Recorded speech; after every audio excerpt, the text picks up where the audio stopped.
Another edition of Chaz Wins. I'm your host, Chaz Burke, and today's date, Saturday, September the 28th, 2019. Peace and blessings to each and every one of you. I'm glad you're here, coming to you live from the Corner Kitchen Cafe. And that's how we do things around here.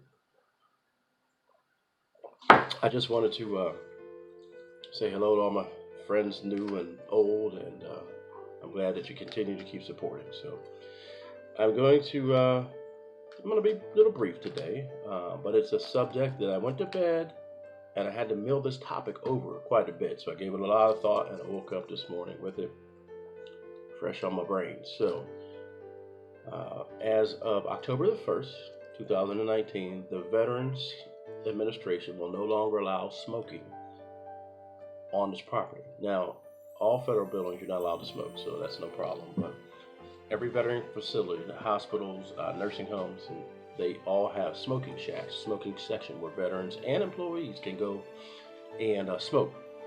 And this is going to change. The administration decided nationwide to ban cigarette smoking totally on their property. So, and I have to admit, I'm always talking to you all about growth and understanding and introspecting, and trying to see the world through someone else's eyes. So, I strive to get better at that, because I'm finding that our first reaction is usually the one that concerns us the most. That's self-preservation, and there's nothing wrong with that. It's human nature. That's the way the Creator designed us, and who's going to argue with that? But sometimes when you step back a little bit and you move away, give it some thought, you'll see things a little bit differently, and hopefully you've amassed enough information and experienced enough in life that you will allow yourself to feel some empathy for somebody else's plight.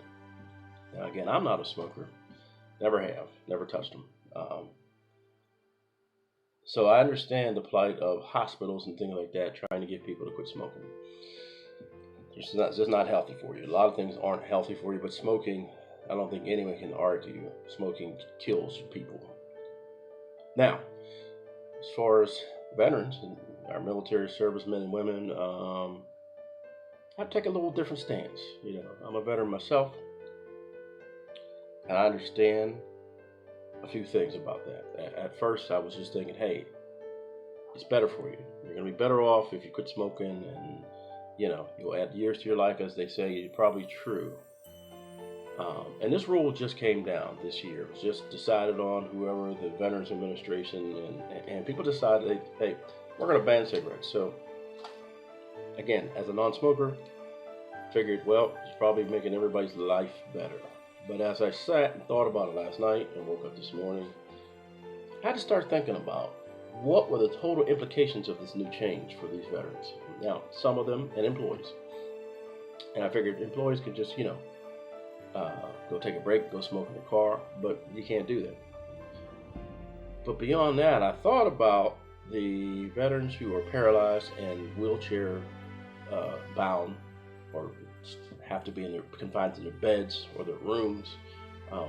These folks were at least at one point able to go and to the smoking section. There was usually a smoking shack or a smoking area outside, somewhere like that. And that was a reasonable accommodation for all veterans, and at least it gave them that opportunity to do something that they enjoy. Now, I know there's rules, and I know the VA just made this rule, and rules make life more organized for us. But I thought about, can't we make one exception for some exceptional people? Now, these folks have served their countries, and most of them have given more than what the average Joe on the street is even capable of thinking about giving, and that's my personal opinion. But when you see these soldiers and sailors and airmen and Marines that are, like I said, confined to wheelchairs and missing limbs and things like that, they're going through radiology, they're going through cancer treatment, they're going through a physical therapy. A lot of them have smoked for years, and a lot of them started smoking in the military. So I've been in situations myself as a combat soldier where, there's been moments where I don't smoke, but I surely was reaching for a cigarette at times. And if it calms your nerves momentarily to get you back on track, then, what's the harm there? But I thought about these folks who are living in VA nursing homes all across the country. And some of them, you visit them, I see them every day.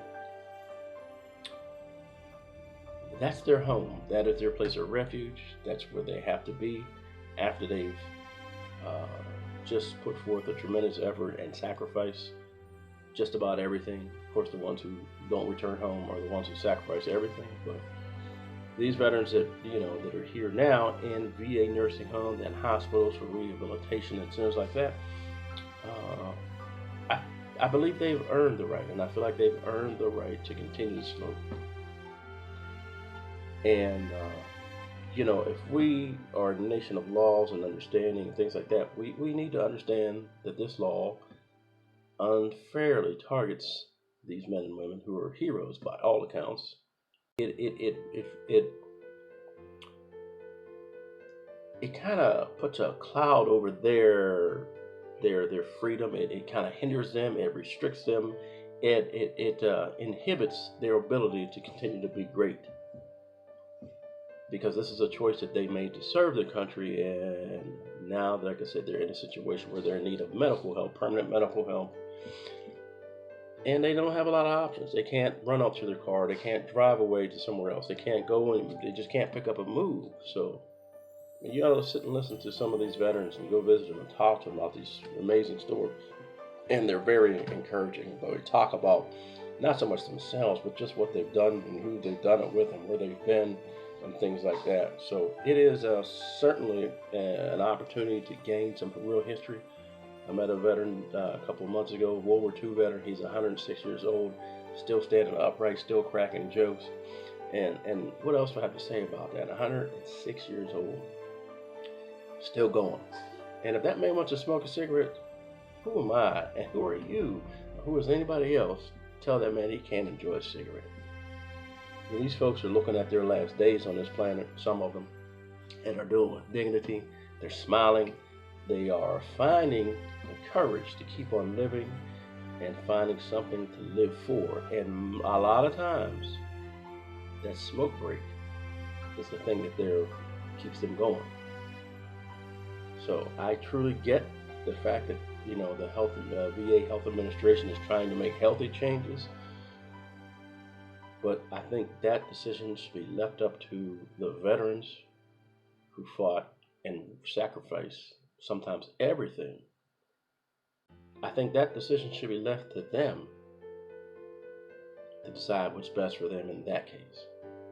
And I know they're talking about saving money, because if you treat cigarette smoking and get rid of it and treat it now, you can save money with lung conditions, blah, blah, blah, blah, blah, blah, blah, blah, blah. But guess what? As I said before, a lot of these veterans are on hospice. A lot of these veterans are already looking at the light at the end of the tunnel by virtue of their inflictions that they have upon them already. So I think we should allow them to have and remain hopeful to that one thing that gives them the most pleasure, sometimes at the end of the day or every couple of hours, and that's smoking a cigarette. Yes, I said it. I think in this case, we ought to make an exception for these exceptional people. That's just my thought for today. I'm sure you'll all be hearing more about it in the up and coming weeks as this goes into effect on Tuesday, October the 1st. So if you have the opportunity to sound off to one of your councilmen, congressmen, whoever, VA representatives, or a veteran near you, you should do that.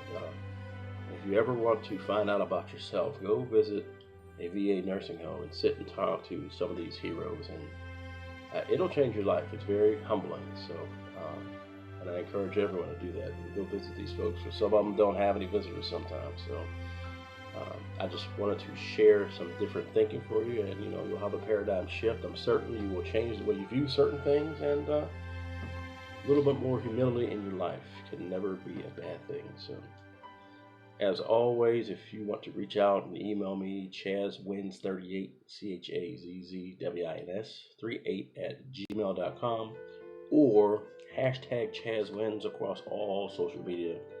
You will find a link to me. I even have a website, chazwins.com, and it has links so you can connect with me however you like. So just wanted to give you some food for thought this Saturday morning. I hope your afternoon is wonderful. Try to do something for someone else today, and I could wish you continued peace and blessings. Thanks again for listening. Peace.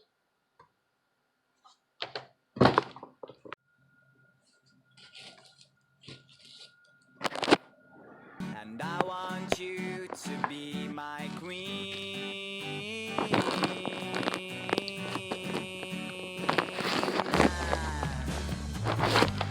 Every time that I was here, I thought that you were somewhere near. But now I know that it's not right. So pack the things and leave behind.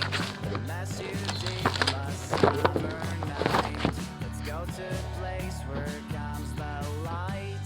You'll be my sun and frosty days. A train will carry to right place. Good morning and welcome to the latest edition of Chaz Wins. I'm your host Chaz Burke, and today is Saturday, September 28th, 2019. Peace and blessings, everyone, and joining you from the kitchen cafe. That's where we're at. I'm going to stop that there.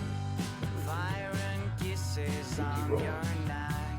So you just need to make a stop to take my hand and get on train.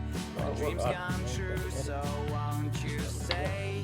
The smooth and sounds of my guitar, and all my problems are so far away from me, and I don't care. I see the station over there, railway station dream, and I want you to be my queen. Let's sing as loud. Welcome.